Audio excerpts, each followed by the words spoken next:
आ गए हैं एक नए और बहुत ही बेहतरीन टॉपिक के ऊपर। इसको पढ़ना है और साथ ही साथ इसमें जो भी कुछ आपको बताया जाएगा उसको अपने जीवन में उतारना भी है, क्योंकि एक तरीके का सोशल अवेयरनेस टाइप का ये टॉपिक है। इससे समाज में काफी जो उपेक्षित वर्ग होते हैं उनको थोड़ा स्वावलंबन मिलेगा, उनको थोड़ा सहानुभूति मिलेगी। टॉपिक का नाम है दिव्यांगता और डिसेबिलिटी।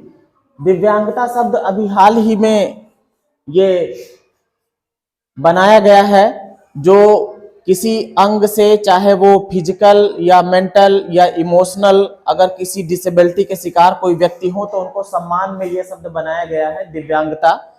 पहले इसकी जगह पर विकलांगता शब्द यूज किया जाता था। विकलांग शब्द सुनकर जो व्यक्ति विकलांग रहता था उसको थोड़ा आत्मग्लानि महसूस होती थी, तो उसको ऐसा ना महसूस हो इसलिए जो है विकलांगता शब्द हटा करके अब दिव्यांगता शब्द रखा गया है। दिव्यांगता का मतलब हो गया कि उसके पास कोई एक दिव्य अंग है, विशेष अंग है ना।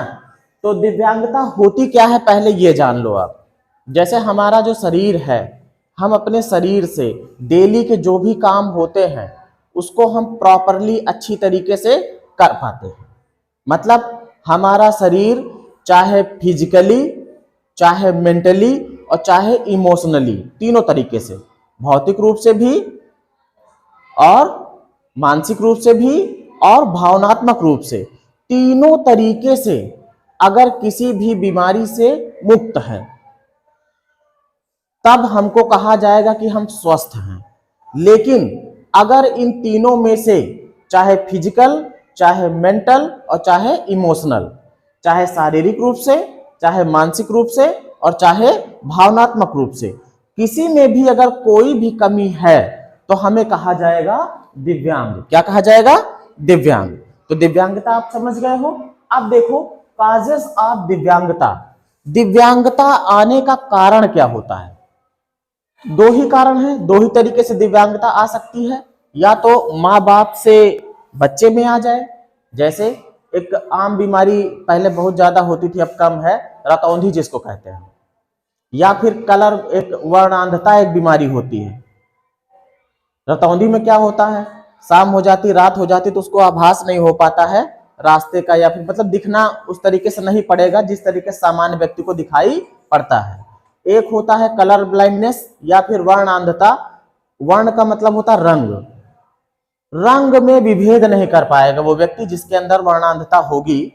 अगर गूढ़े गूढ़े रंग एक साथ में कई रंग मिक्स करके रख दिया जाए और फिर उसके बाद किसी एक रंग पर उंगली रख के पूछा जाए दूर से कि ये कौन सा कलर है, तो उसको समझ में नहीं आता कि वो कौन सा कलर है, तो उसे कहते हैं वर्णांधता। या फिर इंग्लिश में उसी को कह देते हैं क्या चीज, इंग्लिश में कौन सा शब्द कहते हैं, अभी अभी मैंने नाम लिया, कलर ब्लाइंडनेस।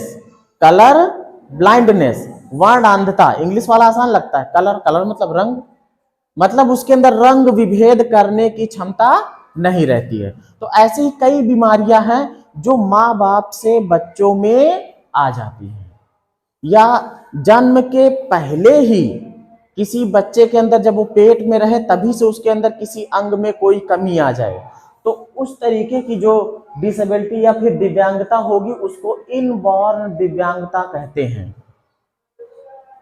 इनबॉर्न दिव्यांगता मतलब कि वो जन्मजात दिव्यांग होता है, जन्म से ही वो दिव्यांग हो जाता है। दूसरे नंबर पे है एक्वायर्ड दिव्यांगता। एक्वायर्ड का मतलब जिसे हमने कहीं से प्राप्त कर लिया, कहीं से हमको मिला है। कैसे मिलेगा? कौन चाहता है कि हम दिव्यांग हो जाए? भाई किसी का एक्सीडेंट हो सकता है किसी भी तरीके का, तो उससे उसका हाथ पैर या कुछ, या मानसिक रूप से कोई भी सिर पे चोट लग जाए, कुछ भी हो जाए, तो इस तरीके से जो उसका अंग कोई अगर बाकी अन्य व्यक्तियों की तुलना में अगर नहीं काम कर पा रहा है तो उसे भी कहा जाएगा क्या है, दिव्यांग है। और वो किस तरीके वाली दिव्यांगता होगी? एक्वायर्ड, एक्वायर्ड दिव्यांगता। ये दिव्यांगता बाद में उसको मिली है, जन्म से नहीं थी। अब हम लोग बात करते हैं टाइप्स ऑफ दिव्यांगता, मोस्ट इंपॉर्टेंट। इसमें दो दिव्यांगताएं ऐसी हैं जो कि पेपर्स में 100% आ जाती हैं, कंपटीशन के एग्जाम में आ जाती हैं। एक है डिसलेक्सिया और दूसरा है डिस्ग्राफिया। तो आइए पहले बारी बारी से देखते हैं कौन कौन से प्रकार हैं दिव्यांगता के। पहले नंबर पे है विजन इंपेयरमेंट। विजन इंपेयरमेंट का मतलब ये हो गया, विजन मतलब देखना, इंपेयर मतलब बाधित हो जाए, मतलब देखने वाला जो अंग है हमारा उसमें कुछ बाधा उत्पन्न हो। कौन कौन सी बाधाएं उत्पन्न हो सकती हैं? या तो हो सकता है कि हमारी दोनों आंखें खराब हो जाए, या एक आंख खराब हो जाए, बिल्कुल भी ना दिखे।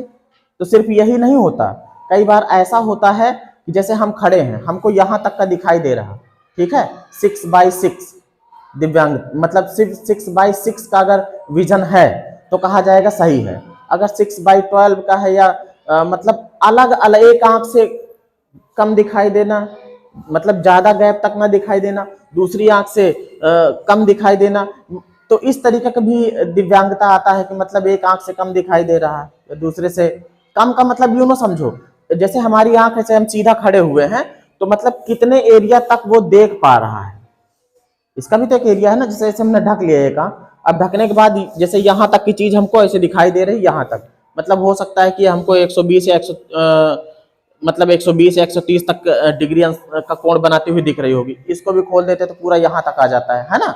तो मतलब ये भी एक तरीके की दिव्यांगता में आता है। तो विजन इंपेयरमेंट में क्या हो गया कि मतलब देखने में कोई भी आपको किसी भी प्रकार की अगर दिक्कत है तो वो क्या है, विजन इंपेयरमेंट या दृष्टि बाधिता है, दृष्टि बाधिता। दूसरे नंबर पे है लोकोमोटर। लोकोमोटर में क्या होता है भाई, लोकोमोटर का मतलब होगा चलन दिव्यांगता। चलन का मतलब, अब चलन का मतलब सिर्फ पैर से चलने वाली ही बात नहीं है, आपके किसी भी अंग के चलन, जैसे हाथ भी तो चलता है, ऊपर नीचे दाएं बाएं हाथ भी तो चलता है ना, पैर भी चलता है ना, हमारा शरीर कमर से भी ऐसे टेढ़ा मेढ़ा सब कुछ हो जाता है, गर्दन भी ऐसे ऐसे घुमा लेते हैं ना हम लोग।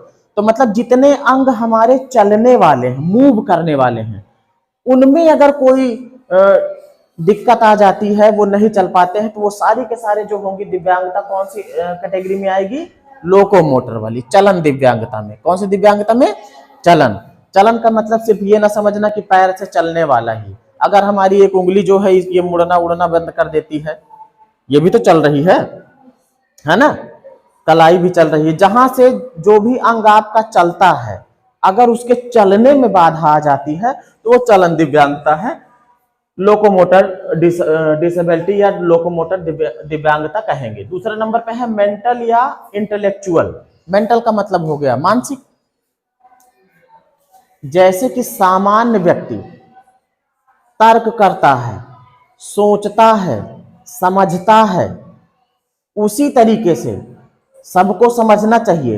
अगर कोई व्यक्ति ऐसा है जो तर्क नहीं कर पाता है, सोच नहीं पाता है, चीजों को समझ नहीं पाता है, विवेक नहीं कर पाता है, तो समझ लो कि उसके अंदर कौन सी मेंटल या इंटेलेक्चुअल दिव्यांगता है। सबके अंदर ये होना चाहिए कि अगर कोई बात सामने आए तो उसमें कोई भी चीज आपसे पूछा जाए तो उसका कुछ ना कुछ जवाब दिमाग में आना चाहिए। कोई भी घटना अगर आसपास घटित हो रही है तो उससे संबंधित कुछ ना कुछ आपके दिमाग में आना चाहिए। अगर आप आंख मूंद कर किसी के ऊपर भरोसा कर ले रहे हो, सोच नहीं रहे हो, तो भी आप समझ लो आप दिव्यांग हो। क्या हो, दिव्यांग हो। आप मेंटल दिव्यांगता में आ जाओगे। आपको विवेक करना, तर्क करना, सोचना समझना अच्छी तरीके से आना चाहिए। फिर इसके बाद है हियरिंग। हियरिंग का मतलब होता है सुनने वाली या श्रवण दिव्यांगता। कौन सी दिव्यांगता, श्रवण। श्रवण दिव्यांगता में क्या होगा, आप सुन नहीं पाओगे, कोई जरूरी नहीं कि एकदम से ना सुन पाओ, तभी कम सुन पाओगे, है ना।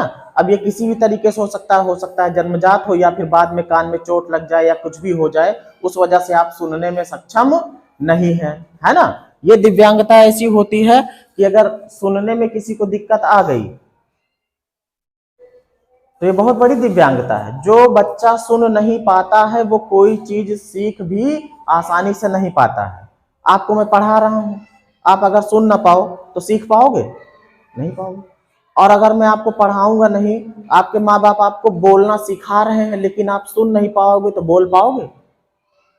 मतलब ये सुनने वाली जो दिव्यांगता है, ये देखा जाए तो बहुत बड़े लेवल की है, ये आपकी दूसरी दिव्यांगता का कारण बन जाती है। इसके बाद है डिसलेक्सिया।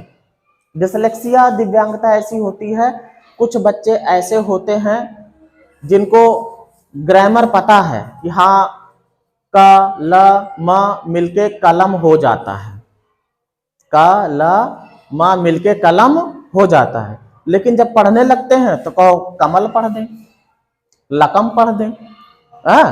पढ़ रहे हैं कि हाँ लकड़ी लकड़ी लकड़ी लिखा है लड़की। तो कहने का मतलब जिसके अंदर ये डिसलेक्सिया होती है उसके अंदर पढ़ने वाली जो है क्षमता वो कम हो जाती है। वो हो सकता है पढ़ेगा, एक पूरी लाइन होगी तो हो सकता है बीच के शब्द ही छोड़ दे, बीच के शब्द ही छोड़ दे। हो सकता है कि जो है पढ़ रहा है, एक लाइन पढ़ा उसके बाद दूसरी लाइन पढ़ना शुरू कर रहा था लेकिन दूसरी छोड़ तीसरी पढ़ने लगा। तो इससे क्या हो जाता है, जिसके अंदर ये दिव्यांगता होती है उसके अंदर एक दिक्कत और आने लगती है। क्या चीज? जब वो पढ़ नहीं पाएगा सही से तो अर्थ भी सही से नहीं निकाल पाएगा। अरे लड़की लिखा था, हमने लकड़ी पढ़ा है, हमने लकड़ी पढ़ा है, तो अर्थ सही से निकलेगा। और जब अर्थ सही से निकलेगा नहीं तो आपको समझ में नहीं आएगा, और जब समझ में नहीं आएगा तो याद तो बिल्कुल नहीं होगा, याद तो बिल्कुल नहीं होगा। तो मतलब जिसके अंदर डिसलेक्सिया हो जाती है वो पढ़ नहीं पाता है, फिर समझ नहीं पाता है, और फिर याद भी नहीं कर पाता है। और फिर है डिसग्राफिया। ग्राफ शब्द लग रहा है ना इसमें, ग्राफ, ग्राफ का मतलब जैसे कुछ चित्र बनाना। चित्र बनाने का मतलब ये हो गया कि जिसके अंदर ये डिसग्राफिया दिव्यांगता होती है, ये लिखने संबंधी दिव्यांगता समझो, ये पढ़ने संबंधी दिव्यांगता है तो ये लिखने संबंधी दिव्यांगता है। अब इसमें लिखने वाली बात है, अब दिमाग में चल रहा हमको लिखना है कि हाँ लकड़ी काट रहा लकड़हारा, दिमाग में चल रहा, लेकिन लिखते समय हम लिख दे कहो लड़की काट रहा लकड़हारा। एक जोक आया था, उसमें कहा था कि एक लकड़हारा लड़की काट रहा था, ये लिखा हुआ था, है ना। उसको पुलिस पकड़ कर ले गई, उसको फांसी की सजा हो गई। उसमें लिखा था नीचे कि बताओ उसको फांसी की सजा क्यों दी गई।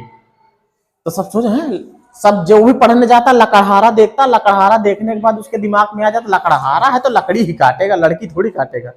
तो मतलब दिमाग कुछ और ले लेता है, लिखा कुछ और होता है ना।